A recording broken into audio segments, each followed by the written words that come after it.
Welcome to the dark and mysterious universe of The Dark Knight.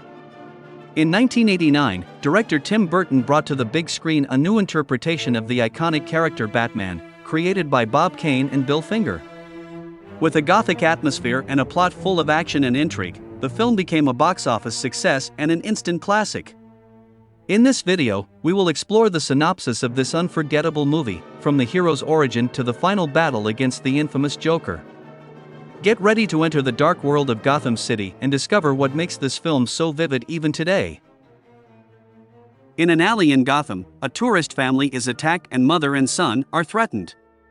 Shortly thereafter, the crook who stole the man's wallet was approached by a vigilante dressed in costume and resembling a giant bat. The vigilante challenges one of the crooks to tell his friends about him. When the crook begged to know what the creature was, the man in the costume replied, "I'm Batman." When the two crooks are found by the police, Lieutenant Eckhart shows up at the scene, dismissing their description of a man dressed up like a bat.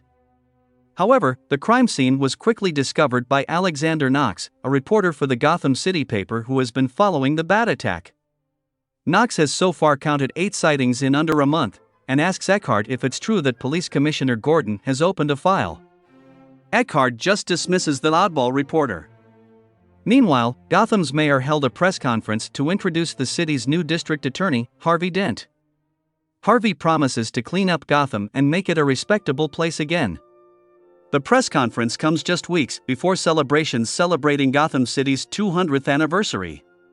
Back at the Gotham newspaper, Knox meets one of the paper's new photographers, Vicky Vale. Knox is mildly interested in her, but then grows even more so when she tells of her interest in trying to find out who Batman is.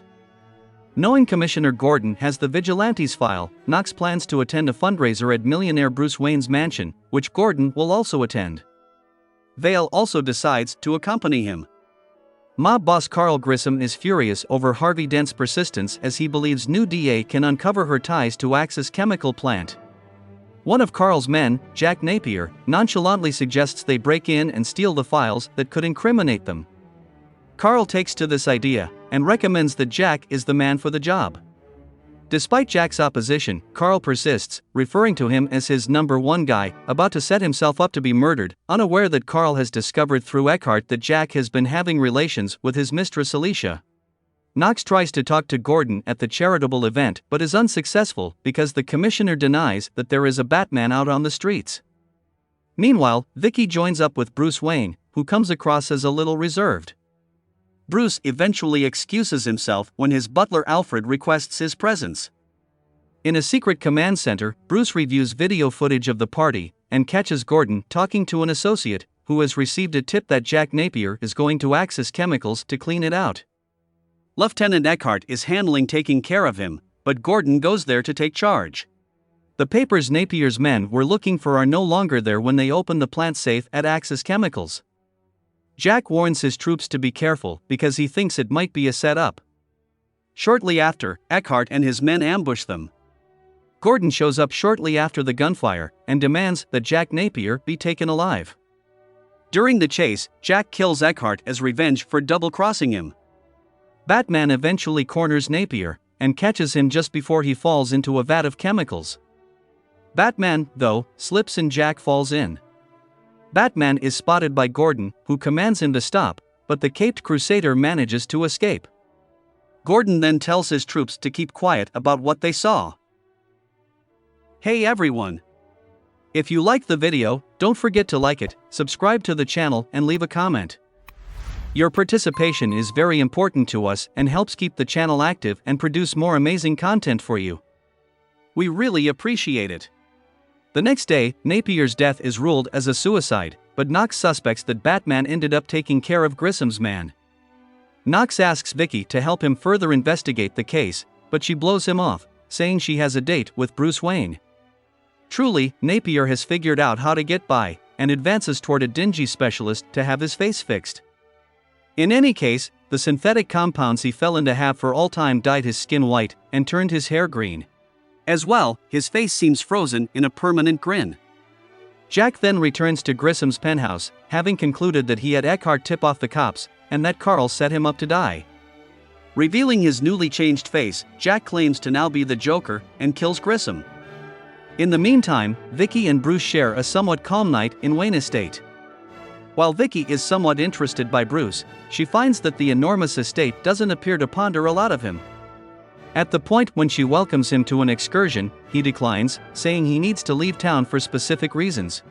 Back in the criminal underworld, the Joker asserts control of Grissom's operation, claiming that Grissom has gone away for a while and has left him in charge. Claiming to oversee all of Grissom's affairs, the other crime bosses are not convinced and still fail to acknowledge this, even when the Joker electrocutes one naysayer, Antoine Fortelli, in front of them. In the interim, Vicky develops inquisitive about Bruce and follows him as he leaves his chateau. Though he said he was leaving town, she finds him staying close to Gotham. Following from a distance, Vicky sees him walk into an alley and lay 2 roses on the pavement. She soon after calls Knox, asking to find any information regarding the street location. Eventually, one of the crime lords, Vinny Ricorso, attempts to go public, holding a press conference saying that Grissom has left him and his associates, not including the Joker, control of Grissom's empire. It is then that the Joker appears and stabs the crime lord in the throat before driving off. During the public interview, the Joker dispatched his own thug, Bounce, to snap pictures of individuals there. One of them is of Vicky Vale, whom the Joker before long becomes captivated by. Also of interest to the Joker is the Axis Chemicals plant. Using a combination of dangerous chemicals, the Joker creates a chemical known as Smilex. Combined with any normal household product, it causes a person to die of laughter, leaving a permanent grin on the victim's face. Along these lines, the public quits utilizing any type of magnificence and cleanliness items, as up until this point, nobody realizes what is causing this. Shortly after this, Vicky Vale receives a request from Bruce Wayne to meet him at the Gotham Museum of Art. At the point when she arrives, she sees a table saved, and gets a gift box containing a gas vial. In practically no time, the gallery starts loading up with resting gas. Vicky puts on the mask, only to see the Joker, flesh-tone makeup covering his white complexion, enter, and vandalize the art pieces before sitting at her table. It soon becomes apparent that the invitation was sent by him, for a rather twisted romantic evening for 2 for them. Suddenly, Batman swoops in through the skylight and makes off with Vale. The Joker's goons give chase, following the Batmobile through Gotham. At the point when traffic impedes their direction, Batman and Vicky move out and take off by walking. Batman in the long run occupies the hooligans, while Vicky finds a concealing spot. During his confrontation, a couple bullets hit Batman's chest and he goes down. As the goons examine the body, one begins to remove the Batman's mask. Vicky attempts to snap a picture of his identity, but her flash catches the goons' attention. This gives Batman time to take them out, prior to calling the Batmobile, and both he and Vicky head to the Batcave. Once there, Batman reveals that he has found the source of the Smilex drug, and gives Vicky the information to take to the press. In any case, before she can pose more inquiries, she passes out, and ends up in her apartment, minus the film in her camera from the earlier evening. Noting the time and the file that Batman gave her, Vicky calls Knox, and the Smilex information makes the front page, and puts Batman at the forefront of the people's minds, including the Joker. Bruce soon after pays Vicky a visit, and she angrily reprimands him for lying to her about leaving town. Bruce tries to explain more about who he is, but their conversation is interrupted when the Joker appears. Bruce endeavors to compromise the lunatic, to which the Joker poses him an inquiry: "Ever dance with the devil in the pale moonlight?" Bruce is off-put by this, but has almost no time to react as the Joker shoots him. Vicky watches as he and his men leave, but when she returns to Bruce's body in the next room, she finds it gone, with a silver serving tray with a bullet in it. Bruce was wearing this under his shirt as protection when the Joker shot him. After this ordeal, Vicky returns to the newspaper, where Knox reveals the information he found regarding the street where Bruce was. As indicated by the paper, here Bruce's folks were gunned somewhere near an obscure shooter. Vicky soon begins to realize a bit more about Bruce through this. Meanwhile, the mayor and his aides hold a press conference to cancel the 200th anniversary gala for Gotham. In any case, their transmission is intruded on by the Joker, who announces that Carl Grissom is dead, and that he is responsible for the criminal organization in the city. Much to the delight of the common people, the Joker announces that a party will be held that night, with $20 million in cash given out to the crowd, and promising that Batman will also appear. Bruce has been watching the entire event unfold, and thinks back to the words that the Joker had said. The night his folks were killed, the one who gunned them down additionally utilized the play with fire line, and Bruce is sure that the Joker killed his folks. It is then that Vicky appears in the Batcave, having been let in by Alfred. Bruce tries to admit his feelings for her, but knows that there's little time for words, given what the Joker is planning. Batman first sends the Batmobile to Axis Chemicals, in hopes of blowing up all of the Joker's activities. While he destroys the facility, the Joker is not in the building at the time. Presently, a few monster inflatables and floats advance down the roads of Gotham, with the Joker playing music and offering free cash. Batman appears soon after, flying his Batwing plane. When the Joker sees this, he and his men put on gas masks, and let loose Smilex gas in canisters attached to the balloons. Batman shortly thereafter swoops in, and flies off with the balloons, saving most of the citizens. Whenever he has let them go, he returns trying to take out the Joker. The Joker has different plans, and takes out the Batwing with a single shot of a humorously lengthy gun. The Batwing crashes, and Vicky, who was nearby covering the parade for the newspaper, rushes to the cockpit, only to find Noon there. It is then that she is accosted by the Joker, and taken up to the top of a nearby cathedral. Batman follows shortly afterward, just as the Gotham police arrive and lock down the building. Be that as it may, they can't climb the steps when the Joker utilizes a corrosive bloom to make one of the basilica's chimes drop down and obliterate the wooden flight of stairs.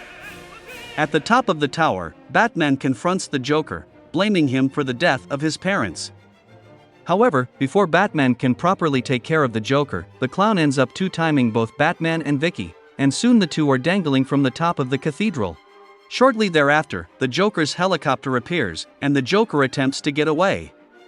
Nonetheless, Batman utilizes a catching snare that gets trapped on the Joker's leg, and on a stone figure of deformity.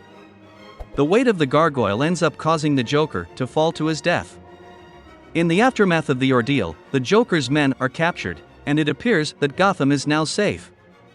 Batman has also sent a signal to the Gotham police to use if they ever need to call on him. In particular, it's a huge spotlight with a reproduction of Batman's chest image on the focal point, which sparkles high up to call Batman. In the meantime, Knox is astonished that Vicky isn't covering the occasion, and that she appears to have abandoned attempting to figure out more about the Batman.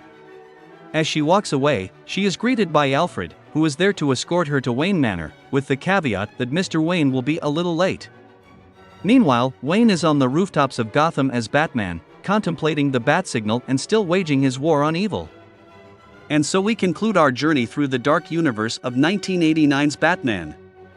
This film was a milestone in the history of superhero cinema, bringing a new perspective to the iconic character. With an engaging plot, captivating characters, and impeccable direction, Tim Burton's Batman became an instant classic and a reference for future adaptations of the hero. I hope you enjoyed this synopsis and that it has sparked your interest in watching this unforgettable film. Until next time.